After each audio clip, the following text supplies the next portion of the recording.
Day pardon for affected 64 radio stations to restore their broadcasts. This is after the National Communications Authority issued a directive to have their licenses withdrawn and cancelled. We've got reactions for you on that one here on Hot Edition on 3FM 92.7. Also, 8 BEC candidates injured in fatal crash, denied exam after late arrival. We'll have updates on that very unfortunate development here on Hot Edition on 3FM 92.7. And also, the nursing and midwifery unions urge GNMA to end strike due to progress in conditions of service talks. There was a crucial meeting in Parliament today between the leadership of the Ghana Registered Nurses and Midwives Association and the members of the Health Committee of Parliament.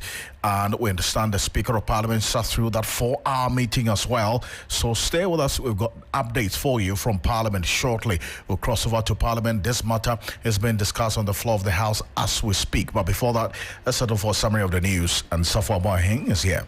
Thank you, Alfred, and welcome to the news summary segment. We begin with the first story where President John Dramani Mahama has announced that the government will not renew the 19-year contract between the Youth Employment Agency, YEA, and Zoom Lion Ghana Limited and its expiration. This follows ongoing concerns over corruption and mismanagement linked to the deal.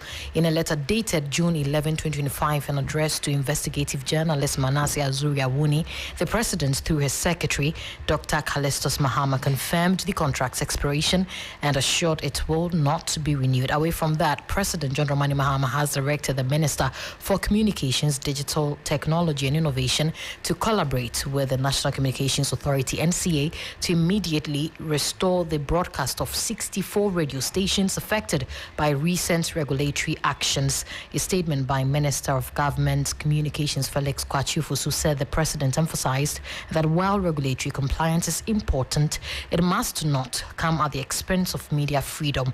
And also, National Chairman of the National Democratic Congress, NDC, Johnson Ketia, has called for the immediate removal of Jane Mensah-led Electoral Commission, EC, describing the action as long overdue due to a series of electoral infractions. Speaking on Marching on Onua TV on Wednesday, June 11, Mr. Asiedu Ketia said he would continue to press for the removal of the commission until a formal petition is filed to trigger the constitutional process. But we move to our last story where the chairperson of Parliament's Health Committee, Dr. Mark Nawani, has confirmed that today's meeting with the Ghana Registered Nurses and Midwives Association, GNMA, was fruitful. The 4-hour closed-door meeting attended by both majority and minority members, the Health Minister, Kwabena Minta Akando, and GNMA leadership aimed to resolve the ongoing industrial action.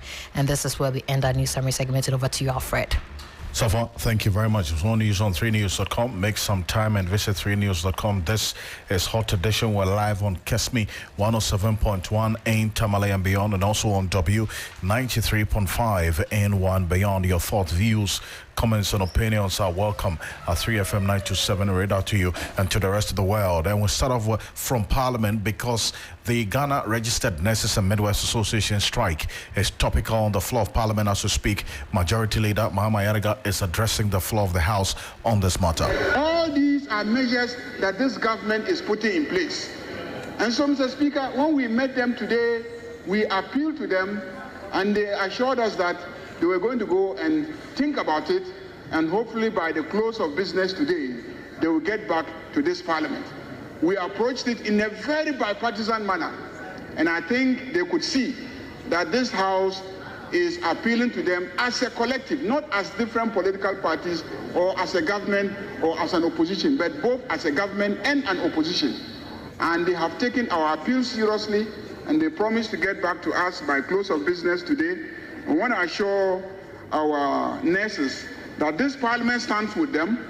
This Parliament, in the future budget, will make sure that as many of their concerns as possible are captured in